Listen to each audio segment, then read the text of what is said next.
Bonjour, aujourd'hui je souhaitais faire un rappel, en tout cas pour ceux qui ont déjà conscience de cela, et peut-être permettre à certains de découvrir, de comprendre que tout vient de nous, tout vient de l'intérieur. Nous attirons à nous ce que nous vibrons, ce que nous ressentons et ce que nous pensons.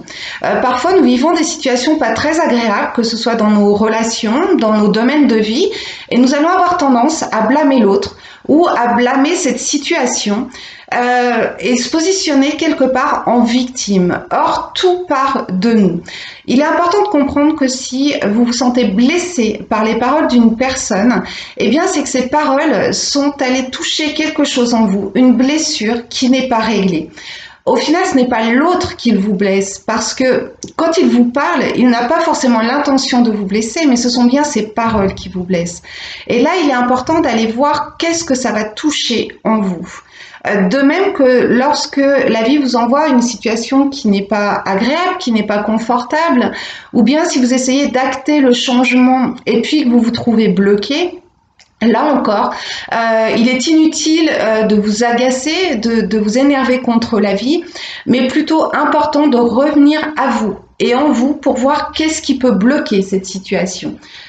Par exemple, si vous essayez d'acter le changement dans une situation et puis que vous essayez encore et vous faites vraiment de votre mieux et qu'à chaque fois vous vous trouvez face à un mur, eh bien là, c'est important, encore une fois, d'aller voir en vous quelle est la croyance, qu'est-ce qui se passe en vous pour que les choses ne veuillent pas se mettre en place.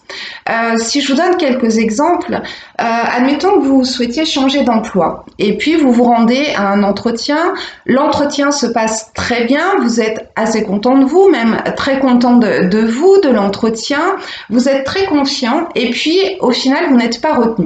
Et puis ça se joue une fois, deux fois, trois fois et vous ne comprenez pas pourquoi tout se passe bien et que vous n'avez jamais le poste. Eh bien, si en vous, vous avez une croyance ou des croyances du genre je ne suis pas capable, je suis nul, je ne mérite pas cet emploi, je n'y arriverai pas, comprenez bien qu'énergétiquement, inconsciemment, vous envoyez un message et ce message, c'est exactement ce que vous pensez, que vous n'êtes pas capable, que vous n'y arriverez pas, que vous ne méritez pas.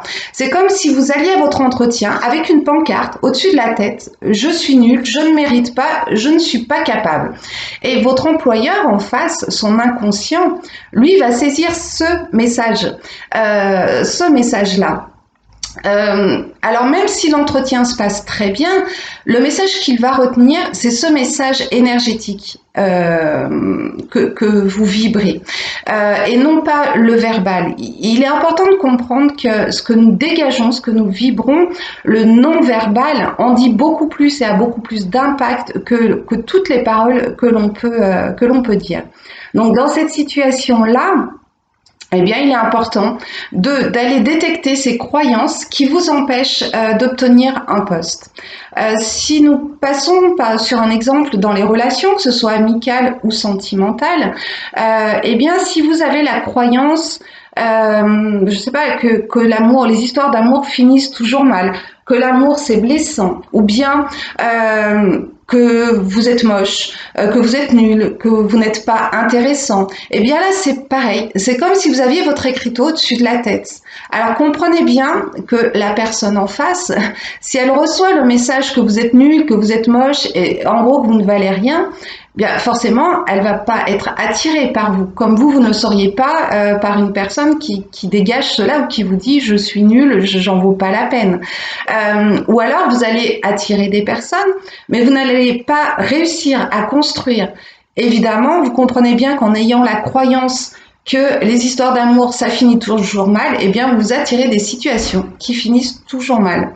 De même, quand il s'agit d'une une blessure du rejet, par exemple, eh bien, parfois on peut avoir tendance, malgré nous, bien évidemment, c'est inconscient, mais préférer rejeter avant d'être rejeté. Et parfois même, ça peut aller jusqu'à ce que vous rencontriez une personne qui, voilà, qui vous attire particulièrement, et au fond de vous, cette blessure, si elle est vraiment profonde, eh bien, ça va mettre une part de vous en panique, de telle façon que vous n'allez même pas aller vers cette personne. Vous allez préférer ne pas tenter votre chance plutôt que de risquer d'être rejeté. Et là, tant que vous n'aurez pas réglé ça en vous, eh bien, vous n'arriverez pas à créer des relations.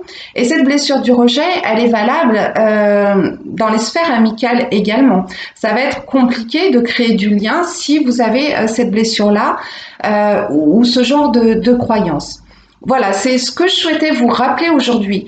Prenez vraiment conscience que quand vous n'arrivez pas à construire quelque chose dans votre vie, à acter quelque chose, que les mêmes choses se rejouent toujours, quel que soit le domaine de vie, eh bien, il est important d'entrer en soi.